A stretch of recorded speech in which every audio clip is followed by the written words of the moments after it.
It's the late Cretaceous, somewhere in what will eventually be called North Africa. You live in a lush delta. The sun is rising, and it is beautiful. Though you don't really notice that right now, because you're running for your life. As soon as you and your siblings hatched from your eggs, you started to be eaten. Talk about spawn camping. You run as fast as you can, but with your entire body only being about a foot long, your little feet can only carry you so far. And it's caught up to you. Well, let's rewind. A few months ago, your mom pops you out along with your siblings. She stays near your nest to keep away any predators, and once you hatch, she immediately scoops you up to carry you to the wetlands. And though you almost had a heart attack, this is the safest place you can be. Right now, basically everything can eat you. Big fish can swallow you whole, crocs can bite you in half, and even your siblings might see you as a snack. But before long, you get spit out in what looks like a small pond. Yeah, it's safer than the rivers, but not by much. Predators are everywhere. Your best defense is hiding in the horsetails, or better yet, sticking close to mom.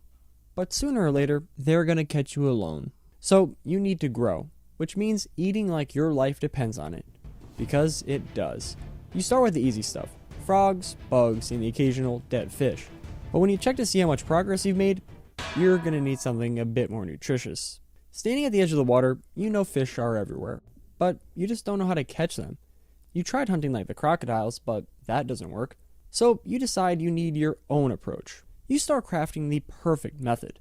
And what is it, you might ask? Well, just copying your mom.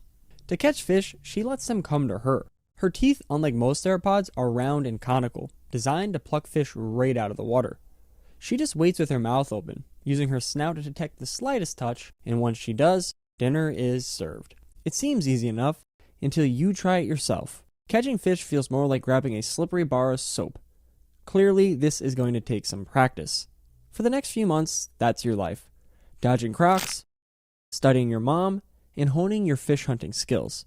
It doesn't come easy, but at least you're making some progress. Because you're now a juvenile Spinosaurus, and about 9 feet long. Life is finally looking up. Just kidding, because you're now on your own. The second your mom saw you were starting to figure things out, she went to get some milk. And that pond you've been calling home, that was just the tutorial level. Now it's time to move on to the real deal. The rivers. Here, the prey are massive. Basically, every other catch could land you on an episode of River Monsters. So you decide to give it a try. The current here is strong, but your paddle-like tail keeps you steady. But out of nowhere, an adult Spinosaurus comes charging at you. Apparently, you missed the signs. You were fishing in his spot. You see, adult Spinosaurus being so large require a ton of food, so the best fishing spots are guarded by very territorial and quite frankly, very rude adults. Though sadly, that's not the only issue these rivers have to offer. In your previous run-ins, the biggest crocs were only about 10 feet long, but here, the biggest can grow close to 30 feet. Thankfully, most of the time, they'll leave you alone. Well, probably. And maybe you're being a little paranoid, but every shadow in the water fills you with terror. So you decide, screw being semi-aquatic, you're going on land. Here you find the remains of a pterosaur. You're more of a fish guy yourself, but a free meal is a free meal. No way you're passing that up. For a moment, you start questioning why you'd ever want to go back to the water. The land is just way better. Then you're hit by reality. Oh, that's why. This is a Carcharodontosaurus. They're giant theropods that patrol the riversides. If one of them catches you, you're toast. Literally. Now you're caught between two worlds. One ruled by bloodthirsty crocs, and the other by giant theropods. And there's no use in even trying to hide. Your sail, now much larger, feels like a big neon sign on your back. Still, your sail isn't completely useless. It helps regulate your body temperature, though not exactly handy in this moment. But it's also a tool for communication and intimidation. You signal for him to back off, but he's not listening. Fortunately, the key to your success is adaptability. In the water, you can outmaneuver a theropod. And on land, you can outrun a croc.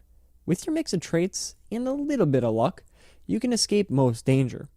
But with all this running around, you're starting to feel hungry again. It's time to fish. This time in an unoccupied spot. And though the catches aren't so great, each one fuels your body to grow bigger and stronger. In a short time, you're 20 feet long and tipping the scales at around 2,500 pounds. But don't be too concerned, because you can always use the big boned excuse. Spending so much time in the water has made your bones very dense, adding to that massive weight. And though you're not fully grown, you're already a force to be reckoned with. You're swimming faster, biting harder, and deadlier than ever. It's time to settle some scores. First on your list, crocodiliforms. The biggest are all still untouchable, but the smaller and medium-sized ones are a different story. You spot a group enjoying the sun on the shoreline. What once seemed like a nightmare now looks like an all-you-can-eat buffet. You move carefully through the mangrove trees, making sure not to be spotted. And when the moment's right, you charge. The crocs, slow and caught off guard, barely make it back to the water before you grab a few in your mouth. Your first crocodile meal. Delicious. You're feeling good now and have earned the respect of the other Spinosaurus.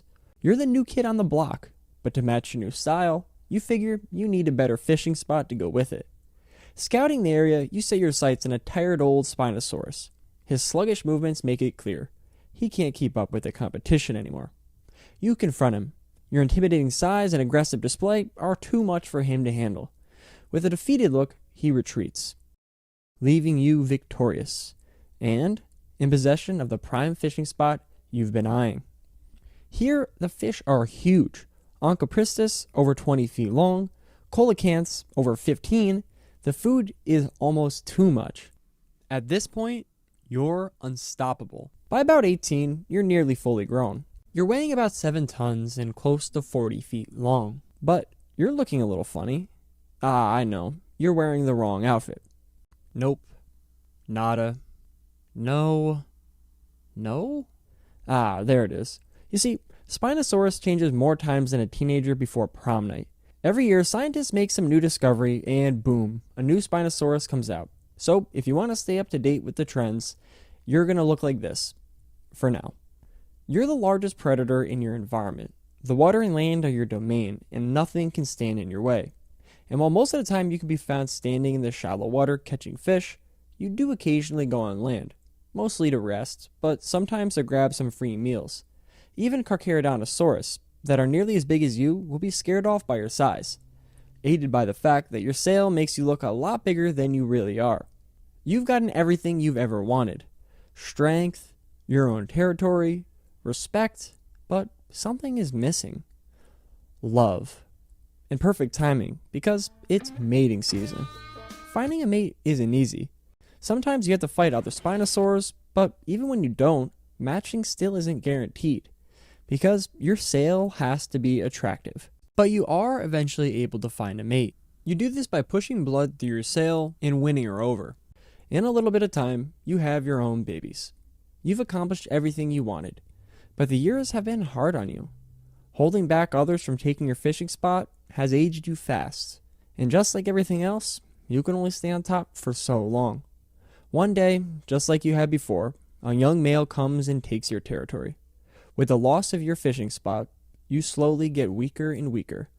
As you look out at the sunset, you figure this is as good of a spot as any.